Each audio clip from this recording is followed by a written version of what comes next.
भगवान शिव ने माता पार्वती को बताया था कि जो पिता अपने स्वार्थ और अहंकार के लिए दूसरों को रुलाता है, उसके पापों का घड़ा भरने पर प्रकृति उसके सबसे प्रिय पुत्र के प्राण हर लेती है। जानिए कर्मों का वह भयंकर सत्य जो हर माता पिता को झकझोर देगा। नमस्कार दोस्तों, मैं हूं विवेक वर्मा और वर्मा स्टोरीज के इस अत्यंत मार्मिक और जीवन के सबसे कठोर सत्य को उजागर करने वाले अध्याय में आपका स्वागत है। दोस्तों, इस पूरे ब्रह्मांड में सबसे भारी बोझ क्या है? किसी ने सच ही कहा है कि दुनिया का सबसे भारी बोझ एक बूढ़े पिता के कंधों पर उसके जवान बेटे की अर्थी होती है। जब कोई पिता अपने ही हाथों से अपने कलेजे के टुकड़े को मुखाग्नि देता है, तो उसकी आत्मा भी उस चिता के साथ जलकर राख हो जाती है। ऐसे समय में हर इंसान आसमान की तरफ देखकर ईश्वर से यही पूछता है कि हे भगवान, तूने मेरे साथ इतना बड़ा अन्याय क्यों किया? मुझे उठाने से पहले तूने मेरे जवान बेटे को क्यों उठा लिया? हम अपनी अज्ञानता में ईश्वर को कोसते हैं, नियति को गाली देते हैं। लेकिन क्या यह सच में ईश्वर का अन्याय होता है? या फिर इसके पीछे कोई ऐसा गहरा आध्यात्मिक और कर्मों का रहस्य छिपा है जिसे हम अपने अहंकार में देख नहीं पाते?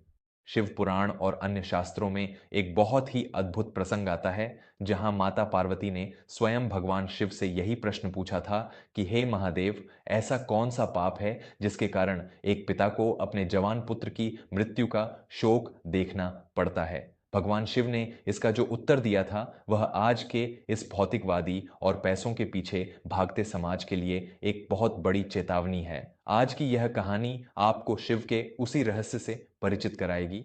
यह हृदय विदारक कथा है पवित्र नर्मदा नदी के तट पर बसे ओंकारेश्वर नगर की। इस नगर में प्रताप राव नाम का एक बहुत ही रसूखदार और कठोर हृदय वाला व्यक्ति रहता था। प्रताप राव का नगर में जमींदारी और सूदखोरी, ब्याज पर पैसे देने का बहुत बड़ा व्यापार था। प्रताप राव के पास धन की कोई कमी नहीं थी, लेकिन उस धन में किसी की दुआएं नहीं, बल्कि केवल गरीबों की आहें और श्राप शामिल थे।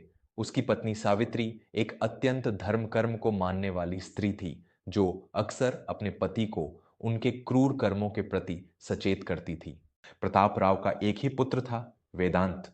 वेदांत अपने पिता से बिल्कुल विपरीत था। वह बहुत ही संस्कारी, दयालु और शांत स्वभाव का था। प्रताप राव अपने बेटे से पागलों की तरह प्रेम करता था। वेदांत ही प्रताप राव की दुनिया था और उसका सबसे बड़ा अहंकार भी। प्रताप राव का नियम बहुत खौफनाक था। यदि कोई गरीब किसान समय पर उसका ब्याज नहीं चुका पाता, तो वह उसके घर के बर्तन तक बिकवा देता था। उसी नगर में गोकुल नाम का एक बहुत ही गरीब और सीधा साधा बुनकर रहता था। गोकुल ने अपनी बेटी के विवाह के लिए प्रतापराव से कुछ धन उधार लिया था। कुछ समय बाद गोकुल का छोटा बेटा बहुत भयंकर रूप से बीमार पड़ गया। गोकुल अपनी सारी जमा पूंजी अपने बेटे के इलाज में लगा चुका था, जिसके कारण वह प्रतापराव का ब्याज नहीं चुका पाया। एक दिन बारिश की भयंकर रात में प्रतापराव अपने लठैतों के साथ गोकुल के घर पहुंच गया। उसने गोकुल को घसीटकर घर से बाहर निकाला और उसके घर पर ताला लगा दिया। सेठ जी, मेरे बीमार बच्चे पर रहम खाइए। इस कड़कड़ाती ठंड और बारिश में मेरा बच्चा मर जाएगा। मैं आपके हाथ जोड़ता हूं, आपके पैर पड़ता हूं। मुझे बस कुछ मोहलत दे दीजिए, मैं आपका एक एक पैसा चुका दूंगा। गोकुल रोते हुए प्रतापराव के पैरों में गिर पड़ा। लेकिन प्रतापराव की आंखों पर पैसों का घमंड हावी था। उसने गोकुल को लात मारकर पीछे धकेल दिया और अत्यंत क्रूरता से बोला, तेरा बच्चा मरे या जिए, मुझे उससे कोई लेना देना नहीं है। मेरा पैसा समय पर नहीं मिला, इसलिए अब यह घर मेरा है। निकल यहां से भिखमंगे। गोकुल अपनी पत्नी और अपने उस बीमार बच्चे को लेकर रात भर मंदिर की सीढ़ियों पर बारिश में ठिठुरता रहा। और उसी खौफनाक रात को ठंड और दवा के अभाव में गोकुल के उस मासूम बच्चे ने तड़प तड़प कर अपने पिता की गोद में ही प्राण त्याग दिए।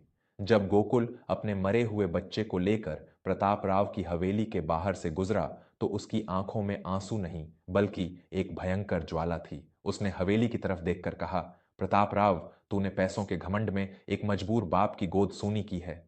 याद रखना, ईश्वर की लाठी में आवाज नहीं होती। महादेव के दरबार में तेरे इन क्रूर पापों का हिसाब तेरे आंसुओं से होगा। तू भी एक दिन इसी तरह तड़पेगा। प्रताप राव ने उस श्राप को एक पागल का प्रलाप समझकर अनसुना कर दिया और अपनी तिजोरी भरने में लगा रहा। समय अपनी गति से भागता रहा। गोकुल की उस बात को कई वर्ष बीत गए। प्रतापराव का बेटा वेदांत अब 21 वर्ष का एक अत्यंत होनहार युवक बन चुका था। प्रतापराव वेदांत के लिए बड़े बड़े सपने देख रहा था, लेकिन नियति का चक्र जब उल्टा घूमता है तो इंसान के सारे अहंकार मिट्टी में मिल जाते हैं। एक दिन वेदांत को अचानक हल्का सा बुखार आया। शुरुआत में प्रतापराव ने इसे सामान्य बात समझकर नगर के वैद्यों को दिखाया, लेकिन वेदांत का वह बुखार कम होने के बजाय बढ़ता ही गया। देखते ही देखते वेदांत का स्वस्थ और हट्टा कट्टा शरीर सूखने लगा। वह बिस्तर से उठने में भी असमर्थ हो गया। प्रतापराव ने अपनी तिजोरी के मुंह खोल दिए। बड़े बड़े शहरों से नामी चिकित्सकों को बुलाया गया। महंगी से महंगी औषधियां मंगवाई गईं, लेकिन किसी को भी वेदांत की बीमारी समझ में नहीं आ रही थी। दवाइयों का कोई असर नहीं हो रहा था और वेदांत मौत के करीब खिसकता जा रहा था। सावित्री दिन रात मंदिर में बैठकर रोती रहती थी और प्रतापराव का अहंकार अब टूटकर राख हो चुका था। एक शाम जब वेदांत दर्द से तड़प रहा था, प्रतापराव पागलों की तरह दौड़ता हुआ ओंकारेश्वर मंदिर के घाट पर पहुंचा। वह शिव की प्रतिमा के सामने जमीन पर अपना सिर पटक पटक कर फूट फूट कर रोने लगा। हे महादेव, मेरे बेटे को बचा लो। चाहो तो मेरी सारी दौलत ले लो, मेरी जान ले लो, लेकिन मेरे जवान बेटे की सांसें मत छीनो। ये कैसा अन्याय है तुम्हारा? मेरे फूल जैसे बेटे ने किसी का क्या बिगाड़ा है? तभी वहां घाट पर एक अत्यंत सिद्ध और भस्म लगाए हुए सन्यासी स्वामी अद्वैत जी का आगमन हुआ। वे प्रतापराव के पास आए और बहुत ही गंभीर स्वर में बोले, ईश्वर के घर में केवल न्याय होता है प्रतापराव, अन्याय नहीं। तुम महादेव से अपने बेटे की सांसें भीख में मांग रहे हो, लेकिन क्या तुमने कभी सोचा है कि एक पिता को अपने जवान बेटे की मृत्यु का शोक क्यों देखना पड़ता है? प्रतापराव ने रोते हुए हाथ जोड़ लिए। महाराज, मुझे नहीं पता, कृपया मुझे बताइए कि मेरे बेटे के साथ ऐसा क्यों हो रहा है। स्वामी अद्वैत जी ने अपनी आंखें बंद की और वह परम रहस्य बताया जो शिव ने पार्वती को बताया था। सुनो प्रतापराव, एक बार माता पार्वती ने महादेव से यही प्रश्न किया था। तब महादेव ने बताया था कि संसार में पिता से पहले पुत्र की मृत्यु के मुख्य रूप से दो बड़े आध्यात्मिक और कर्म आधारित कारण होते हैं। स्वामी जी की आवाज में एक अद्भुत तेज था। पहला कारण है ऋणानुबंध।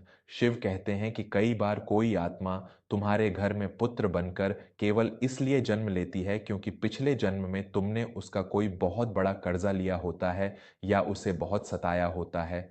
वह आत्मा एक बेटे के रूप में आती है, तुम्हारा धन अपने पालन पोषण, अपनी पढ़ाई और अपनी बीमारियों पर खर्च करवाती है, और जब उसका वह पिछला कर्जा मय ब्याज के चुकता हो जाता है तो वह आत्मा अपना शरीर त्याग कर चली जाती है।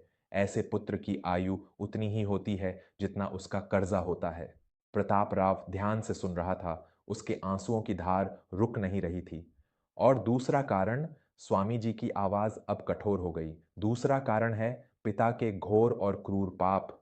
महादेव कहते हैं कि जब कोई पुरुष बेईमानी से गरीबों का खून चूसकर और असहायों को रुलाकर धन कमाता है तो वह धन नहीं बल्कि भयंकर श्राप अपने घर लाता है। प्रकृति का नियम है कि पाप की सजा इंसान को उसी जगह दी जाती है जहां उसे सबसे ज्यादा दर्द हो। ऐसे अहंकारी पिता की मृत्यु जल्दी नहीं होती क्योंकि वह तो उसके लिए मुक्ति होगी।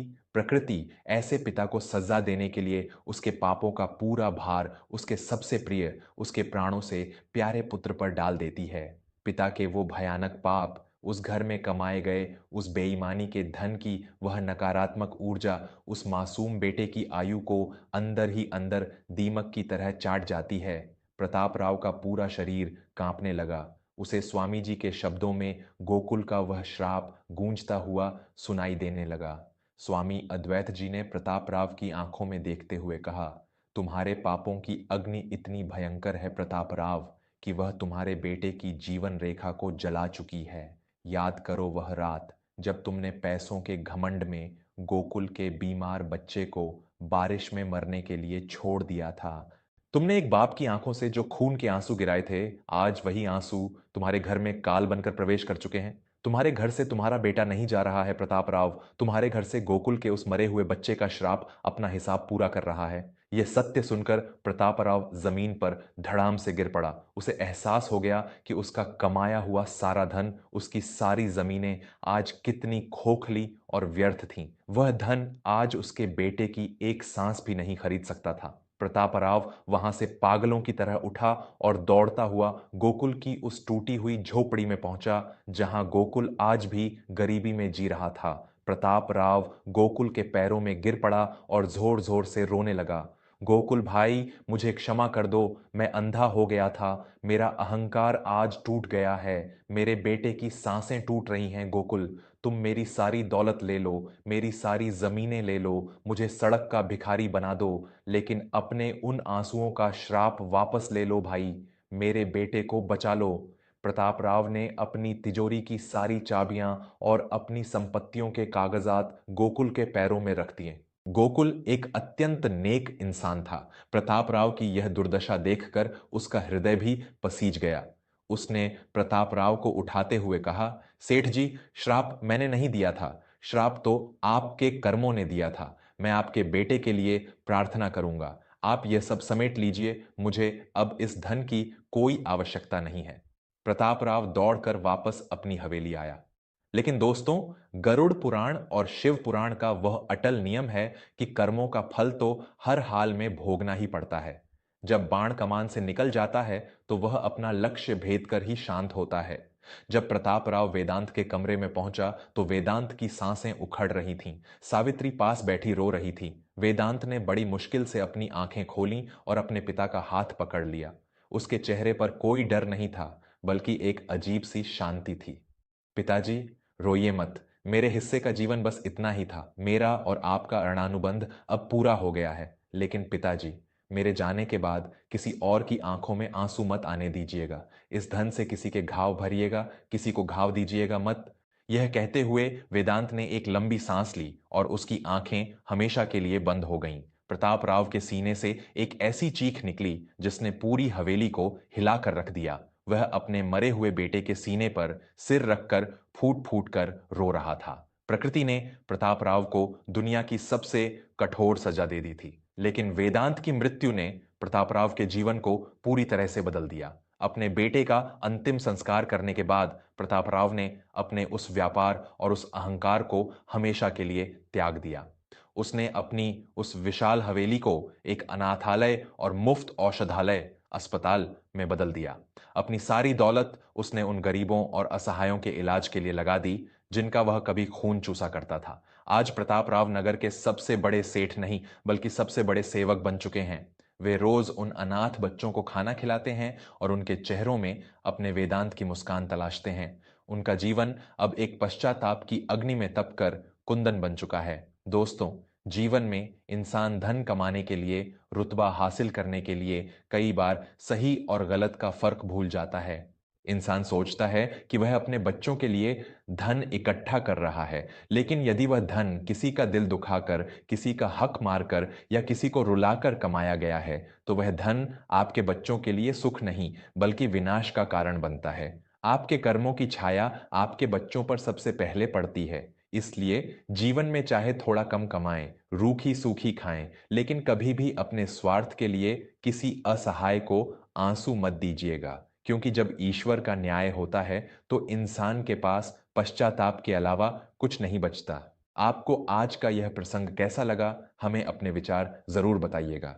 यदि यह कहानी आपकी आत्मा को छू गई हो तो इसे अपने परिवार और मित्रों के साथ अवश्य साझा करें, ताकि वे भी कर्मों के इस भयंकर सत्य को समझ सकें। ऐसे ही और जीवन को दिशा देने वाले सत्य प्रसंगों के लिए जुड़े रहिए वर्मा स्टोरीज के साथ।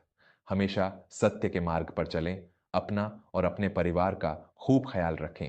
धन्यवाद और ईश्वर आप सभी का कल्याण करें। हर हर महादेव।